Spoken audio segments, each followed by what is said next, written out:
Dalam forum silaturahmi aktivis 98, Presiden Joko Widodo meminta para aktivis untuk berani mengevaluasi kinerja pemerintah. Bahkan Jokowi sempat menyatakan jika belum ada menteri yang berasal dari aktivis 98, sehingga tidak menutup kemungkinan calon menterinya berasal dari aktivis 98. Yang berkaitan dengan aktivis 98. Ini adalah pelaku sejarah. Memang sebagian besar sudah ada yang menjabat bupati di DPR, wali kota, atau jabatan-jabatan yang lain. Tapi saya juga mendengar bahwa ada yang belum.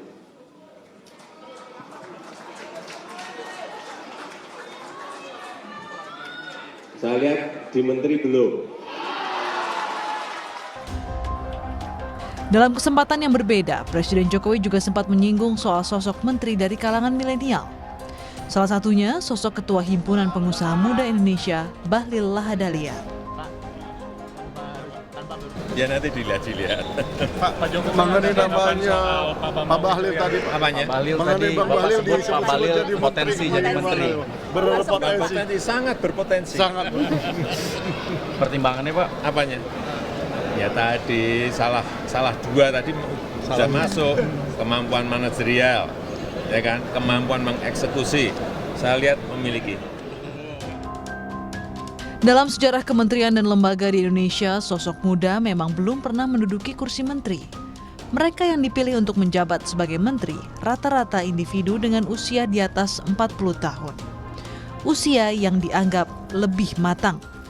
Padahal di beberapa negara, anak muda sudah dipercaya menjadi pembantu presiden.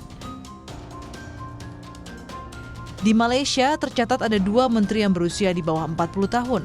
Menteri Energi Teknologi Sains Perubahan Iklim dan Lingkungan Hidup, Yeo Bee Yin, dan Syed Saddiq berusia 26 tahun sebagai Menteri Pemuda dan Olahraga. Uni Emirat Arab punya Syama Al-Mazrui, berusia 25 tahun yang menjabat sebagai Menteri Urusan Kepemudaan Negara. Sementara Menteri Sekolah Menengah Atas, Pendidikan Dewasa dan Pelatihan di Swedia, Aida Hadzialik, baru berusia 32 tahun. Simon Harris, Menteri Keuangan di Irlandia juga tercatat masih berusia 32 tahun. Publik pun masih menunggu sosok seperti apa yang akan dipilih oleh Presiden Joko Widodo dalam Kabinet Kerja Jilid kedua nantinya. Tim Liputan, Kompas TV.